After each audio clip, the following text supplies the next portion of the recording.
DemiGod, Epic Adventures in the Greek Mythos by No Name Games. Here's their business card. Christian Bonweg wrote this, no-name-games.com.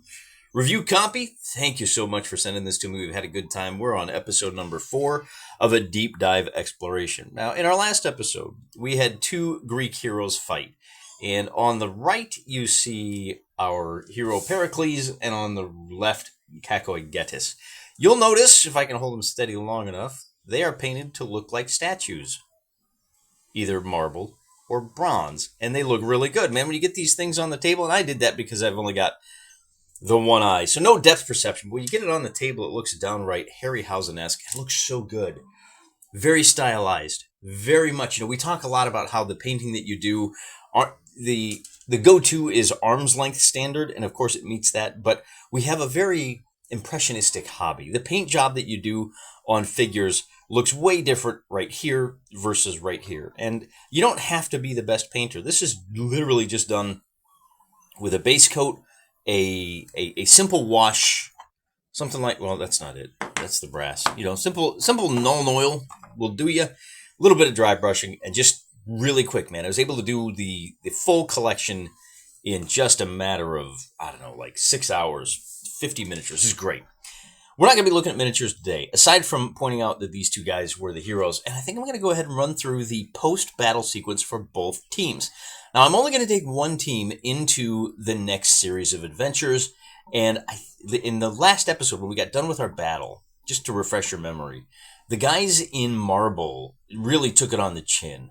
Our hero and our minor hero, Aspideratos, both ended the game flat on their backs. The only one to survive was their minion, the archer. They got away with 1 loot counter. Kakoi-Getis had 6 minions, 3 spearmen, 3 archers. They all survived. And he managed to end the battle in control of 3 loot tokens. 2 of them were hauled off the table by minions. 1 of them was still on the table at the end of the game. Although it's not explicitly stated in DemiGod, that means that he controlled it. So the first thing we're going to look at is injury. And injuries and death this is pretty standard fare for campaign games of this nature. But there is a little bit of a wrinkle in the fact that the minions do not have nearly the plot armor that the heroes and minor heroes have. They may actually be more survivable. I'm not sure. We'll have to take a look at the odds here.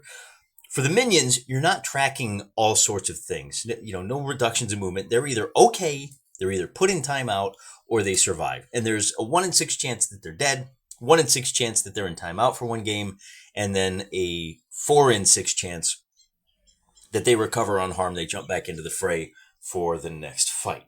We didn't have any minions die on the table. The only 2 figures that died were Polemocles and his minor hero friend I don't have the Greek tongue. Aspideratos. It's a simple D6 chart. I'm going to roll 2 D6. The white one is for our major hero. I get a 2 and a 6. The 6 is full recovery, so our minor hero recovers fully. Our major hero is disabled. The hero suffers an injury that will be with him the rest of his life. Roll on the lasting injuries table to determine what lasting injury your hero is left with. And for this, we need to roll 3d6. So a little bit more flavor. I get a 7, and that means he has the shakes. The hero has suffered enough muscle damage to their arm. The shakes causes a -1 combat penalty to a cumulative of -7 combat. Any further results must be re-rolled. So his combat, remember, was at +1.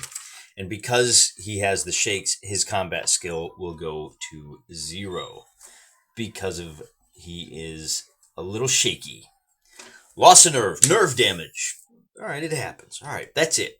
Those are the only 2 guys that went down during the game. So we can turn to the next page, and that is the fun. Well, it's not the fun stuff just quite yet. We have to take a look at. Now, one thing I'll point out, we should probably finish the idea there. There's a 1 in 6 chance that your major and minor heroes are dead, same as the minions.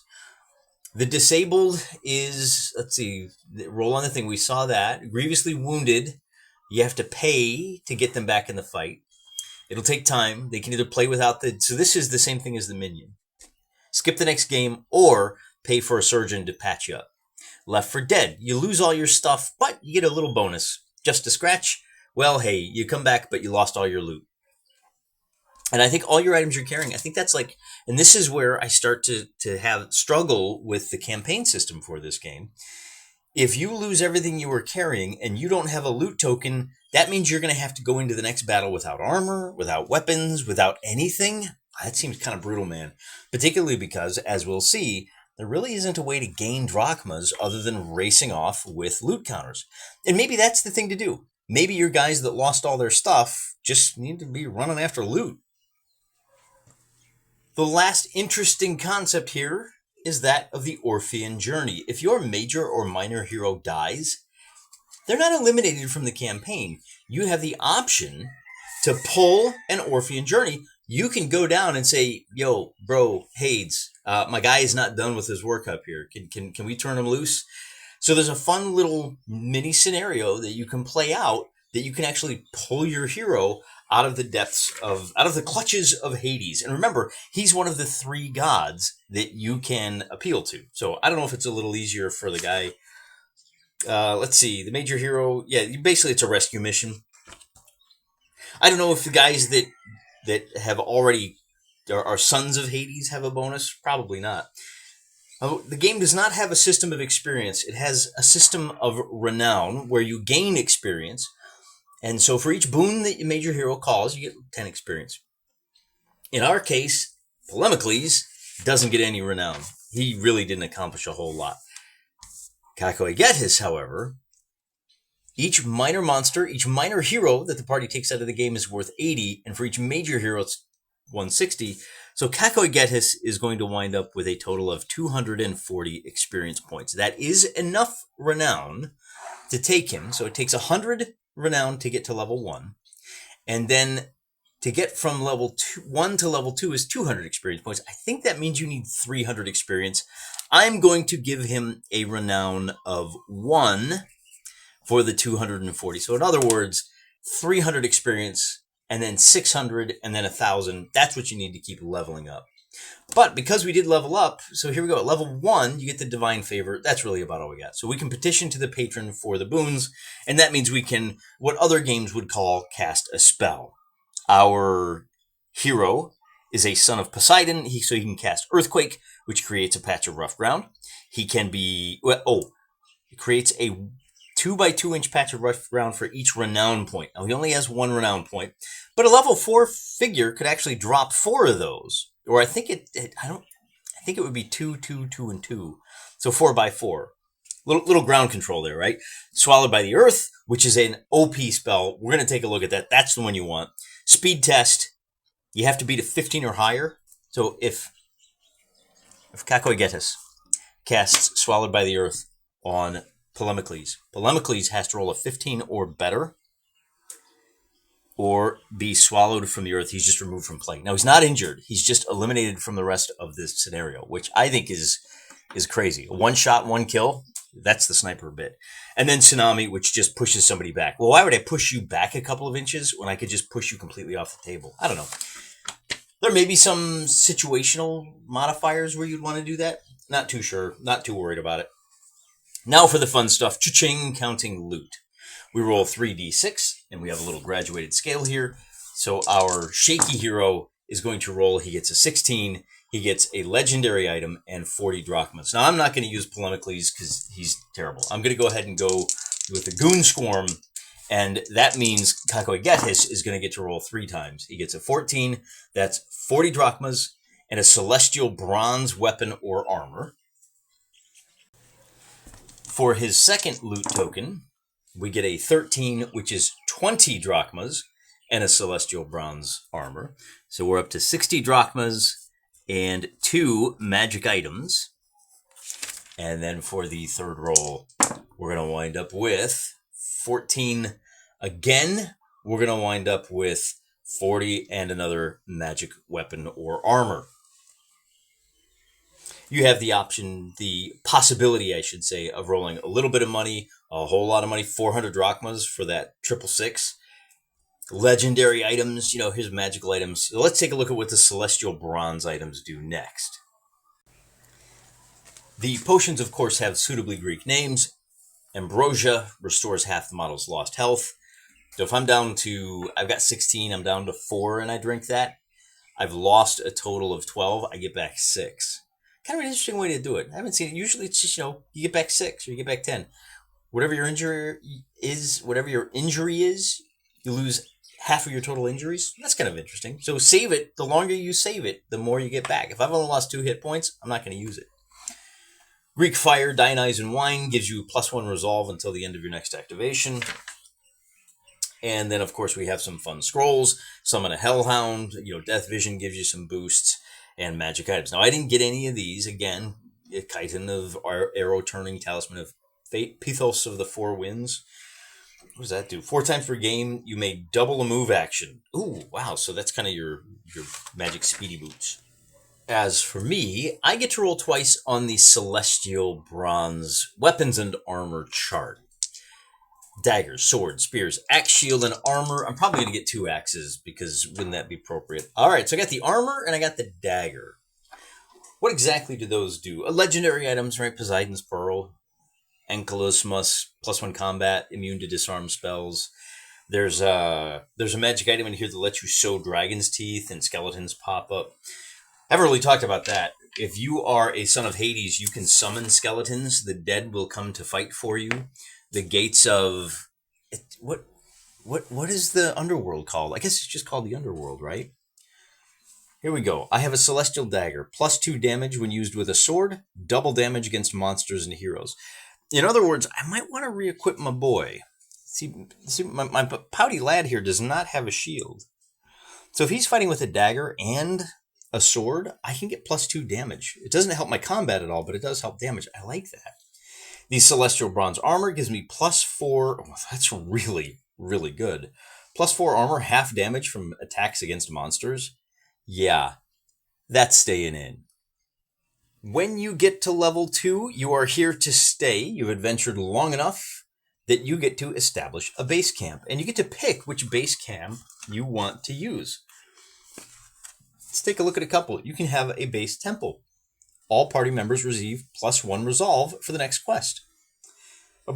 Wait, that's a camp. Each player can choose from one of buildings. So for one quest or a library, after each game, roll a 3d6. On a 16 to 18, you find a random scroll. That's not too bad. Armory, I thought there was a surgeon in here. Well, you have to hire a surgeon. And it's not entirely clear to me whether the surgeon follows you around the table, if you have to protect him, hope he survives, to get his little boost. He does have some on-table abilities to heal you. Maybe we'll take a look at that. Now, you only have a maximum of 6 minions. I could turn one of my minions loose. I'm not going to do that. This next adventure that we're going to go through, I'm not going to spend any of my 100 drachma. I'm going to keep it. The one thing I do want to do is talk about the Minotaur's Cave. The setup is very simple. Minotaur starts in the middle. Build yourself a little maze. I'm going to use dominoes. I got to lay them flat so they don't fall over. But you have a table that looks like this. And the Minotaur is going to chase after your boys while you try to either grab the loot tokens. Now, it doesn't explicitly say there's loot tokens on the table, but there has to be in order for me to get enough money to replace my dead minions. For me to be able to replace my lost stuff when I die of a misroll on that injury chart. So I'm going to put a couple of loot tokens down, and we'll put them someplace that makes it tricky, that I'm not going to be able to get them all. Remember, we only have 8 turns, so it's going to be a struggle to get across the board. But here's the kicker. The Minotaur always moves towards the closest model, and if it can't see a model, it moves towards the last active model. So we got to think about what order our models activate in. That does mean, by the way, because it goes hero. Oh, I got to look at maybe I'm wrong here. I think it goes hero, minions, monsters. So he's always going to be chasing after the minions because the minions move last. Why should we wait? Let's take a look right now. The turn. During the phases, each turn, the hero phase, minion, and monster. Yeah, he's always going to be chasing minions. Interesting. Think about it. If the order of operations went hero, monster, minions, then that monster would always be chasing after your hero because he would have been the last one to move. In this case, we can take that into consideration, maybe sacrifice a couple of minions. I mean, ask a few minions to serve as a diversion, and we'll reward their widows handsomely, of course. The only loot that you get out of this is a couple of celestial bronze daggers, which I already got one of those. Bear in mind, that means that my big boy, he takes half damage from monster attacks, and this is a monster. The other fun thing is, at the end of every turn, for every player model still on the board, roll a d6. There's a trap. On a 1, oh, nothing happens. On a 6, a hole opens, and you are hit by one of those swallowed by the earth spells. 15 or better check, or else you're out of the game. And then some things in between, right? Make a direct speed test or take D3 damage. So you have a lot of environmental hazards in here, very reminiscent of some of the Rangers of Shadowdeep adventures that have been published. I really kind of like that. And then the Minotaur himself has, in the bestiary down here, we have to turn to find what his powers are. Let's take a look. The Minotaur is right here. He's got a 6 movement, not too bad, +1 combat, 25 health. That's the big thing. He also has that celestial bronze axe, and we've seen that those are just really powerful things. Here we go, guys. All the weapons, normal, magic, and celestial, are on the same page. That axe does double damage against monsters and heroes. Okay, the double damage is offset by the half damage. So we're still going to be in for a fight here. 25 health is a lot. We saw that when these two guys were going at each other. Most of the results, the die rolls on 3d6, cluster around the middle. So you have to hope for that rare chance where you get a nice fat 15 up and your opponent bungles it, rolls really low. You can do a lot of damage in one shot. That's how this guy got taken down. I think it took like 4 or 5 hits, and one of them did like 8 points of damage, which is about half of what he has. So that's what we're hoping for on the Minotaur. Or we could just run away. There's not as much glory in that, though, and we don't want to leave a monster behind, particularly after we've stolen all his loot. You know, the Greek myths, they had a tendency to come back and bite you in the butt. The things you left behind, as in, you know, so there's a lesson for us all in there somewhere, I'm sure. But I don't know, man. It's late. I need a nap. I'm going to edit this down, get it posted. Happy Halloween. Till next time, I'm praying for you.